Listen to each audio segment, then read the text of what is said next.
The snail who challenged the wind. காற்றை கடந்து சென்ற நத்தை. ஒரு அமைதியான காட்டில் ஒரு குட்டி நத்தை வாழ்ந்து வந்தது.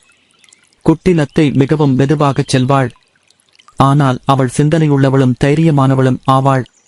ஒரு நாள் காட்டில் காற்று வேகமாக வீசியது. இலைகளை பறக்கவிட்டு பறவைகளின் இறகுகளையும் அதிரச் செய்தது. குட்டி நத்தை ஒரு கல்லை இறுக்கமாக பிடித்துக் கொண்டாள். காற்று அவளை விட்டு பாய்ந்தது. நீ ஏன் இவ்வளவு மெதுவாக செல்கிறாய் என்று காற்று சிரித்தது.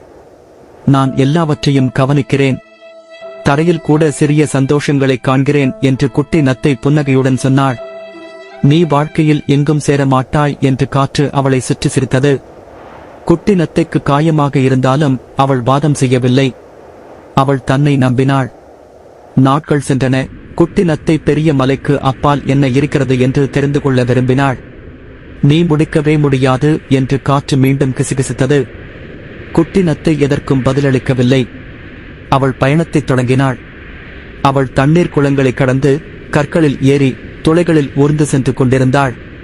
காற்று சத்தமாக வீசியது. அவளை நிறுத்த முயன்றது. ஆனால் குட்டி நத்தை கற்கள் மற்றும் காளான்களின் பின்னால் ஒளிந்தாள். சிறிய விலங்குகள் ஆச்சரியமாக பார்த்தன. அவள் மிகவும் தைரியமாயிருக்கிறாள் என்றார் அணில். குட்டி நத்தை சிரித்தாள். பயணத்தை தொடர்ந்தாள். பல நாட்களுக்குப் பிறகு குட்டி நத்தை மலை உச்சிக்குச் சென்றாள். அங்கு தங்கம் போல வெளிச்சம் கொடுத்த ஒரு பூ கிடைத்தது. காற்று அமைதியாக இருந்தது. நீ முடித்து விட்டாய் என்று மெதுவாக சொன்னது. மெதுவாக ஆனால் உறுதியாக என்று குட்டி நத்தை பதிலளித்தாள். மெதுவாக இருப்பது பலவீனமல்ல, பொறுமையும் தைரியமும் இருந்தால் குட்டி முயற்சிகளும் பெரிய வெற்றிகளுக்கு வழிவகுக்கும். சப்ஸ்கிரைப் பண்ணுங்க, லைக் பண்ணுங்க, மறக்காம பெல் பட்டனை கிளிக் பண்ணுங்க. தேங்க்யூ.